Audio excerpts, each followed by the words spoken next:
Inihalin tulad po ni Coach Tim Cone si Tony Bishop sa dating PBA import. Bakit kaya no? At sino yung PBA import na yan?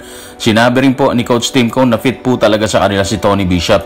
Sa Macbacan, Magnolia at Ginebra, inamin din po ni Coach Chito Vic Tolero na iba ang flavor ngayon dahil wala si Justin pero may inaasahan sila sa nasabing bakbakan. Ang lagay ni Tyler Bay, ibinunyag din po ni Coach Chito Vic Tolero. Pero bago lahat ng yan, hihingi po tayo ng isang subscription sa lahat ng dumadaan sa ating munting channel kung nagugustuhan nyo ang ating palabas. Kung medyo mabigat ang subscription, siguro kahit isang like at isang share na lang po yan. Okay na po ako dyan. Maraming salamat. Matapos talunin ng Ginebra ang Converge sa tulong ng bagong import na si Tony Bishop na nagtala ng 34 points, anong masasabi ni Coach Tim Cone sa kapalit ni Justin Brownlee? Ito po si Coach Tim sa report ni Katrina Alba ng One Sports. Hindi namin naramdaman na dayuhan si Tony sa amin nang dumating siya sa kupunan. Naramdaman kasi namin na medyo magandang pakiramdam namin sa klase ng game na nilalaro niya at sa pagkatao na meron siya. Isa lang pong gustong sabihin doon ni Coach Tim Cone, welcome kaagad sa kanila si Tony Bishop kahit nun lang po nila nakasama. At kahit na minsan ay naging katunggali po nila si Tony sa finals nung panahon na nasa Meralco po siya. Sa tingin natin maganda yon kasi parang wala nang ilangan Yung chemistry siguro, imposible kaagad na meron sila kay Tony. Pero base sa inilaro nila kalaban ng Converge Fiber Xers, pwedeng sabihin na mabilis naka-adapt si Tony sa system na ipinapasok ni Coach Tim Cone sa bawat player.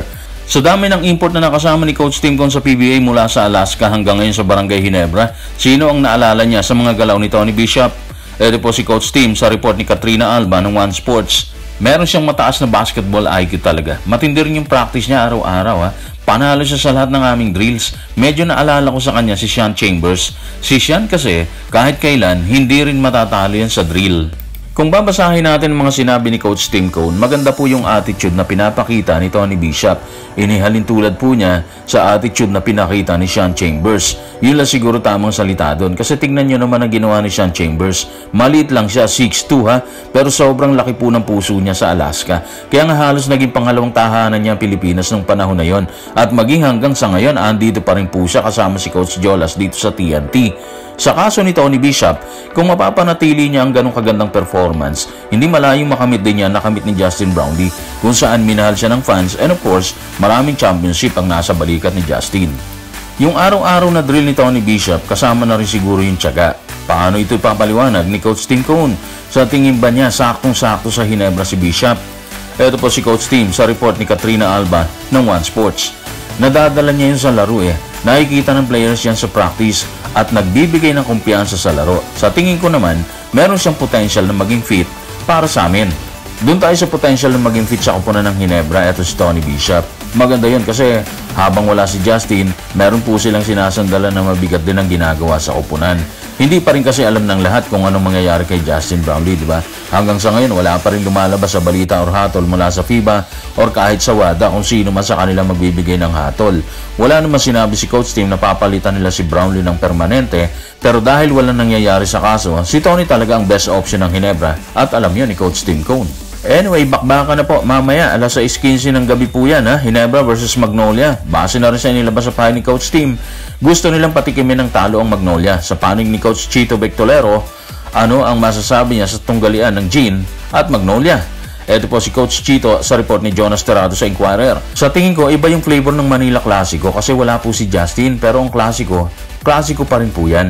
Inaasahan na po namin na napakahirap ng laro sa linggo at inaasahan din po namin na marami ang manonood. Players game po ito sa linggo at ibibigay nilang lahat laban sa Ginebra. Inaasahan talaga natin na magiging mainit ang bakbakang yan, mamayang gabi po yan. Pero doon tayo sa maraming manonood. Actually, hindi na bago yan kasi ganyan naman talaga kapag Ginebra, di ba?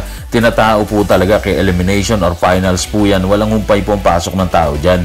At yan ang magsisilbing ika-6 na kalaban ng Magnolia na susubukang itakas ang ika-4 na panalo versus Ginebra. Mamaya nga po yan.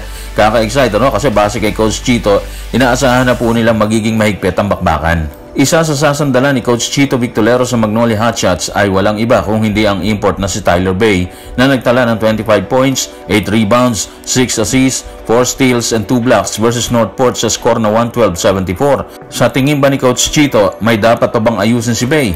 Eto po si Coach Chito sa report ni Jonas Terrado sa Inquirer. Malaki na itutulong niya yung kanyang energy at athleticism sa parehong opensa at depensa. Sa palagay ko may ilang bagay pa na dapat ayusin pero okay naman siya.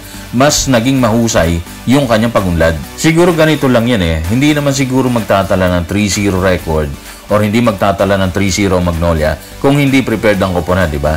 Andyan si Mark Baroka, si Paulie at Ian Sanggalang na posibleng magpahirap pa rin sa grupo ni Coach Tim Cone bukod po kay Tyler Bay. Si Paulie kumamada po siya ng 16 points, 6 assists at 5 rebounds.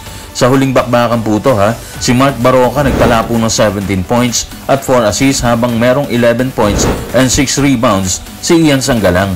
Ibig sabihin, sila yung magpapasakit ng ulo ni Coach Tim Cone kung hindi niya magagawa ng paraang pigilan. Kumusta naman ang chemistry ni Tyler Bay sa kupunan? Amuyan na ba talaga ang kupunan ng Magnolia kasama si Bay? Ito po ang sagot ni Coach Chito sa report ni Richard D. ng The Manila Times. Tungkol naman sa chemistry, okay naman, maganda yung ginagawa niya. Nagje-gel ng maayos ang kupunan kasama si Bay. Kailangan lang natin palakasin pa ang sistema natin sa kanya, lalo na sa depensa. Nagje-gel ng maayos si Bay sa kupunan, ibig sabihin maganda na yung pinapakitang chemistry ng kupunan kasama si Bay. Pero aminado po si Coach na meron pang dapat ayusin talaga sa depensa.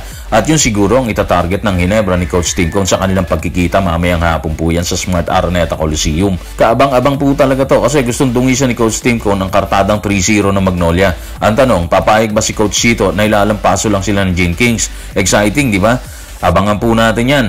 So guys, ano man ang opinion po ninyo, pag-usapan po natin yan sa baba. Maraming salamat.